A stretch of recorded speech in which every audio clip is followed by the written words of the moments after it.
Hey everyone, I hope you guys had a great week so far. This week we had something a little special lined up, and we asked you for your best questions to be asked within a Q&A video on Twitter. We read through and answered some of your questions with Sydney, the developer behind Krunker, Brian, the CEO of Forever, and Noon, the community manager of Krunker. We had a lot of great questions, and man, I'm honestly so excited to do more of these. Alrighty everyone, let's get episode 1, week 1, whatever you want to call it, of Q&A's rolling.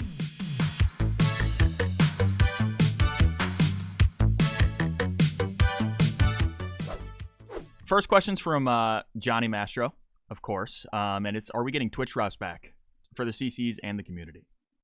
Yeah, so Twitch drops is definitely something we're thinking about a lot, and I think the way we want to do it in the future is to sort of couple it with events, so things like Easter, Chinese New Year, and things like that. In the past, we've sort of just done them whenever we've found the time, but I think we're definitely going to bring them back, but we want to couple them with seasonal events and with seasonal releases. Alrighty, so this next question comes from Moonjuice, and that is, what sort of plans are there for the editor in the near/far future?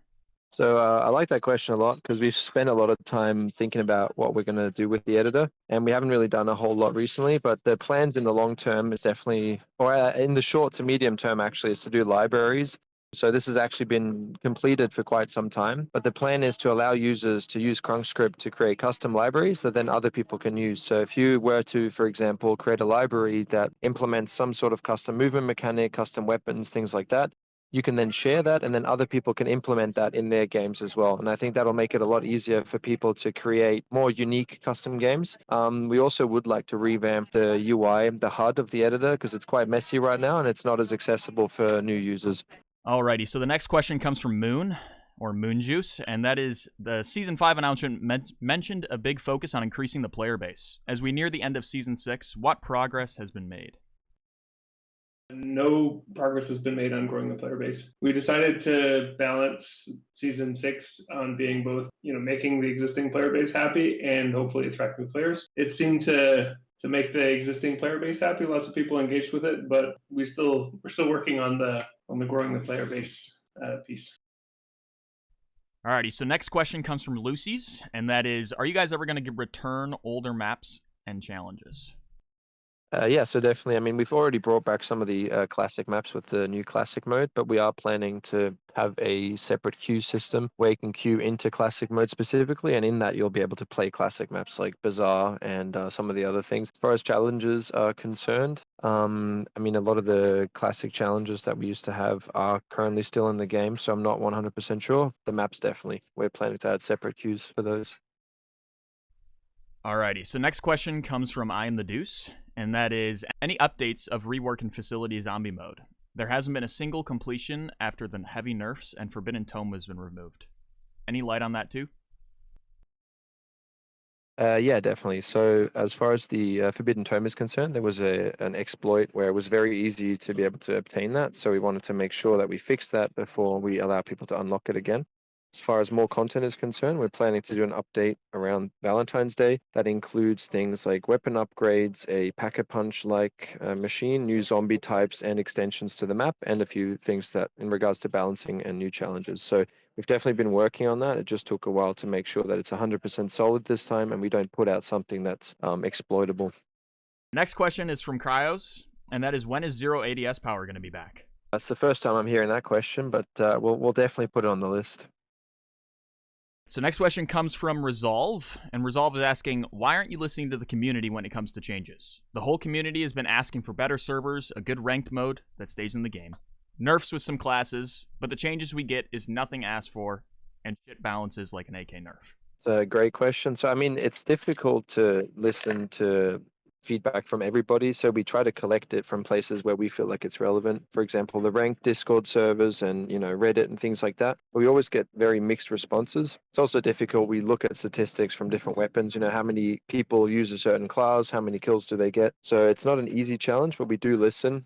We do encourage people to be more vocal about it on Discord and Reddit, because for us, as I said, it's very challenging to sift through all the comments. Some people want us to nerf AK, some people want us to buff it, some people want sniper nerfs, and if we do that, they they won't be 100% happy as well. So it's a very fragile sort of subject, but we are always listening and looking out for things to change. There will definitely be some significant balancing changes in season 7, but as always, if we do make those changes, we ask people to be vocal about it. So if we do make a mistake, or you feel that what we did was a mistake, then we can always revert it or change it in some other way. All right, this one comes from Ramen, and that is, what happened to the Bentley? What color is your Bentley? Next question comes from Heesh, and that is, when will Krunker servers be fixed/improved?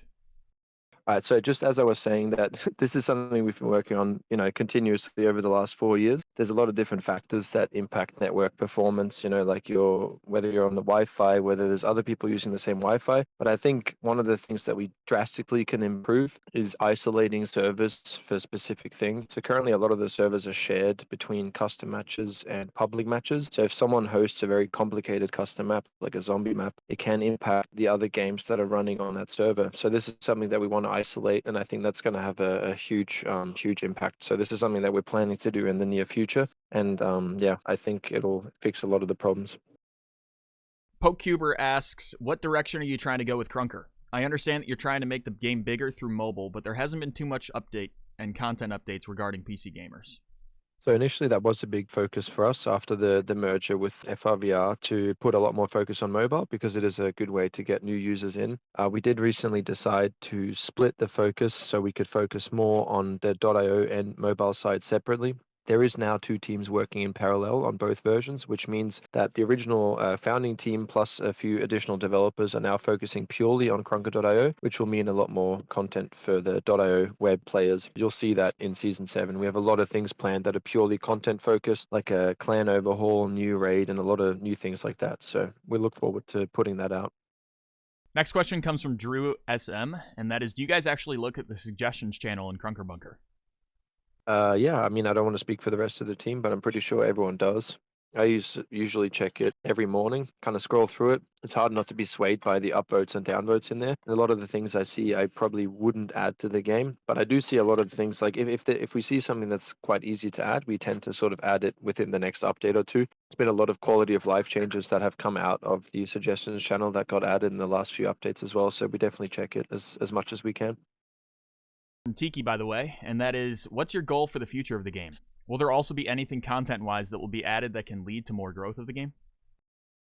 Yeah, so it's hard to look into the long-term future, but I think what we need to do is focus more on content that allows content creators to produce more videos. So things like survival mode, battle royale, extending the zombies mode, ranked mode, things like that have longevity. Because I feel like a lot of the stuff that we have added, like raids, they only last 2 to 3 weeks, and then people kind of tend to get bored with it. So definitely more content that is also providing content creators with things to make videos on. I think that's a good first step.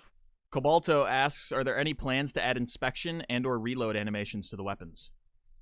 Yes, so this is something we thought about a lot. The reason we haven't done it is because the characters are currently generated through code. What we want to do is have proper rigged characters with skeletons and things like that, which will not only allow us to do reload and inspect animations, but also to do, like victory animations, dances, and things like that in between rounds. So there's a lot of things we want to do with that system, but I wouldn't say this is a short-term or medium-term thing. This is probably more in the long term, but we definitely do want to do it. Just takes a lot of time.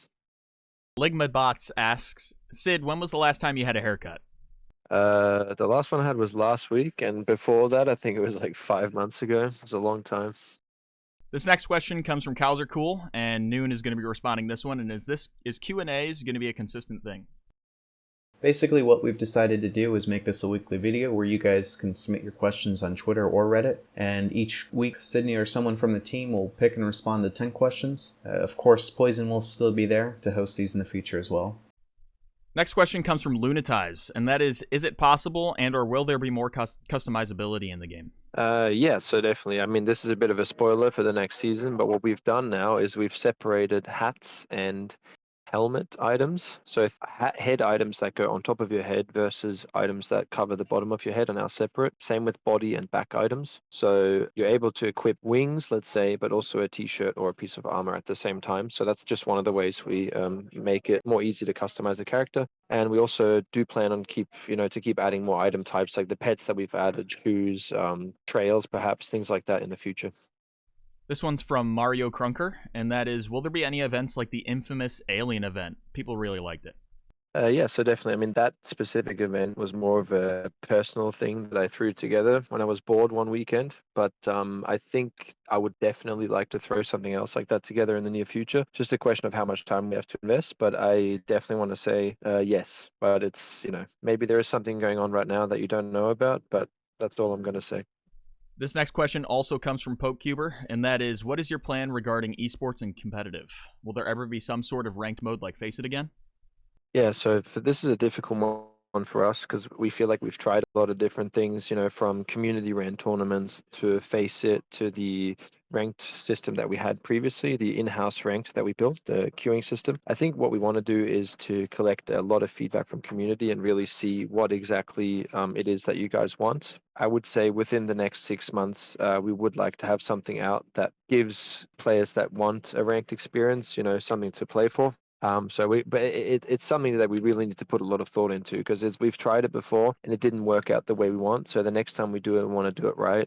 That means high tick servers, better anti-cheat and things like that. But we've promised that before and we under-delivered. So when we do it again, we want to make sure we do it properly, and that's going to take a bit of time and a lot of community feedback and us working together with players and stuff. So yes, definitely in the medium-term future. But how it's going to look and the specifics around that, we are not 100% sure just yet because we're focusing on Season 7 and a lot of the other things that we need to do first.